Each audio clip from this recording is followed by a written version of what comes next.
since we were designated as a country of particular concern by the US due to alleged Christian genocide.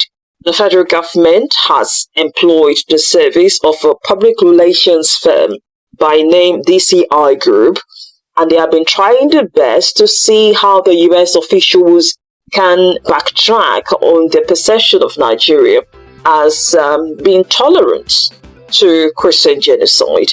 And they're spending a huge sum of $9 million, which is a huge sum.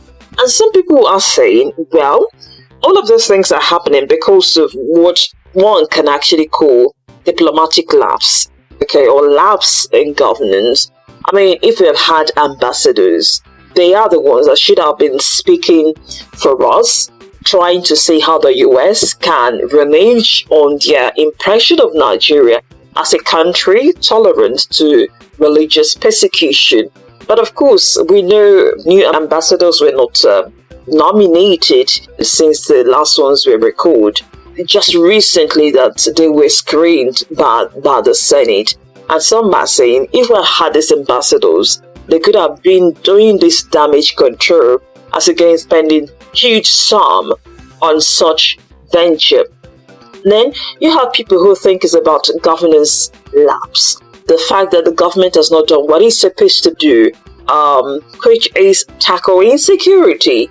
But if you had tackled insecurity, no country, including the US, would think that you are keeping mum when some sects in the country are being attacked by extremists. I mean, I was reading, there was a country by Chinua Achebe the other time, and he shared the same view. And I'm going to read what he said in page 251.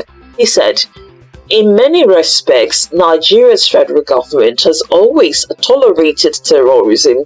For over half a century, the federal government has turned a blind eye to waves of ferocious and savage massacres of its citizens, mainly Christian Southerners, mostly Igbos or indigenes of the Middle Belt and others with impunity.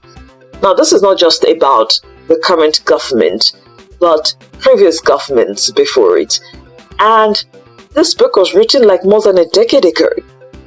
And so if the Nigerian government, whether current or previous, had done the due diligence of bringing to book perpetrators of terror, maybe nobody would actually be concerned about labeling them or labeling the country they govern as a country of particular concern.